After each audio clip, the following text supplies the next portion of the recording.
সবথেকে বড় হচ্ছে এটা দীর্ঘদিনের সমস্যা একটা রয়ে গেছে। গত যে সরকার ছিল তারা প্রতিশ্রুতি দিত, আর যেমন যখনই বর্ষা আসতো ওই চারটে বাঁশের আর ওই পাথর ঢুকিয়ে দিয়ে খাঁচা ফেলে দিত আর পয়সাগুলো কাটমানি হয়ে যেত।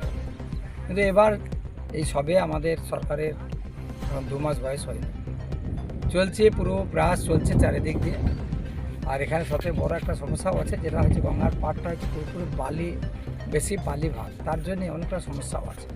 তো এখানে উন্নত প্রযুক্তিতেই এই গঙ্গার পার্কে বাঁধাতে হবে, তার কথা তার প্রয়াসও আমরা করছি, তা বলবো আরও বারবার বলবো। এর আগে বিধানসভায় আমি বলেছি। এই পঞ্চায়েতের সঙ্গে প্রধানের সঙ্গে কথা বললাম, উনি এটা আমার নিজের গ্রাম, নিজের পঞ্চায়েত, উনি সব রকম সহযোগিতা করবেন এটাই বলেছেন, আসছে। সবথেকে বড় কথা হচ্ছে পঞ্চায়েতে আসা সব বন্ধ হয়ে গেছিলো, যারা পঞ্চায়েত প্রধান সদস্য আছে, কিন্তু এখন আসা শুরু করেছেন। দেখা যাক যাতে এলাকায় সুন্দরভাবে সবাইকে নিয়ে কাজ করা।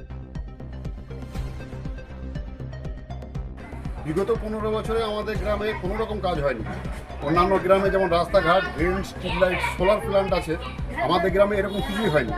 গ্রামে একটি প্রাথমিক স্বাস্থ্যকেন্দ্র আছে, সেখানে ডক্টর এবং নার্স অনেকদিন থেকে দরকার, এখনো আসেনি। খুব তাড়াতাড়ি গঙ্গার ভাঙন রোধ করা দরকার।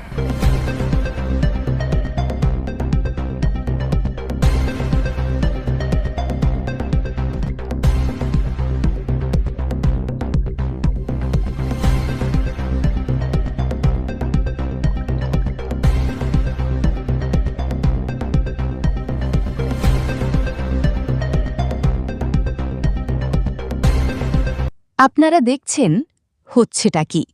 দেখতে থাকুন, আমাদের পছন্দ ও শেয়ার করুন।